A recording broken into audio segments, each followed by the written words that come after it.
Magandang hapon, Mia. Ano ba ang susunod na hakbang ng mga Teodoro ngayong hindi pa maaaring maiproklama si Mayor Marcy bilang kongresista?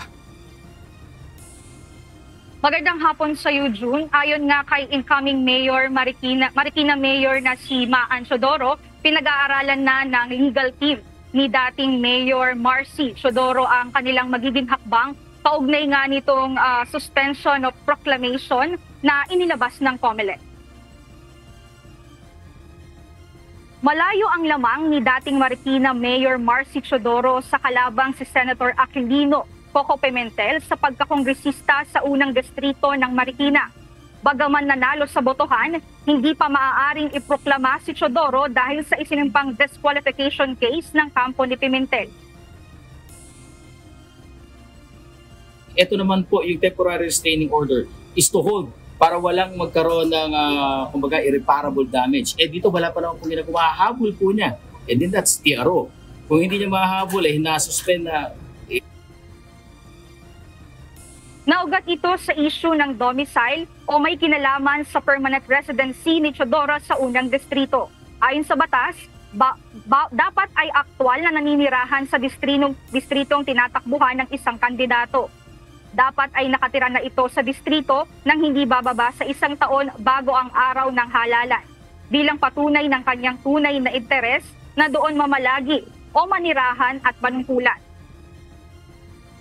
Titigil lang po sa pag-i-implement ng COMELEC order, katulad po ng suspension of proclamation, hindi lang po para dun sa nabanggit ninyo, kundi para sa lahat. Titigil lang po kapag may na-issue na temporary restraining order. They have to go to the Supreme Court, have the SC issue at TRO, at dun lang po yung ma-stay o ma-hold yung order. Samantala, ayon sa abogado ni Senator Pimentel, hindi politically motivated ang dahilan ng kanilang pagsasampa ng kaso laban kay Teodoro.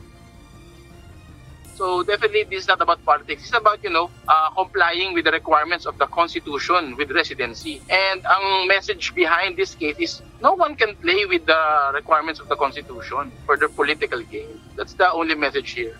For us, definitely, it's a solid case. That's why yung second division ruled in our favor.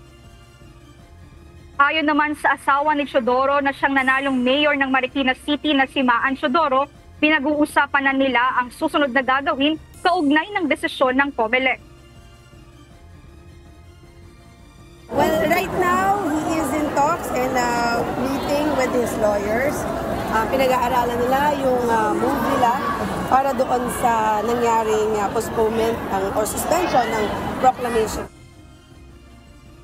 Doon naniniwala nga ang mga Teodoro na ang mga boto ng mga taga-Marikina ang nagpapatunay ng tiwala ng mga ito sa kanilang liderato. At yan muna ang update mula dito sa Marikina. Balik sa iyo, June.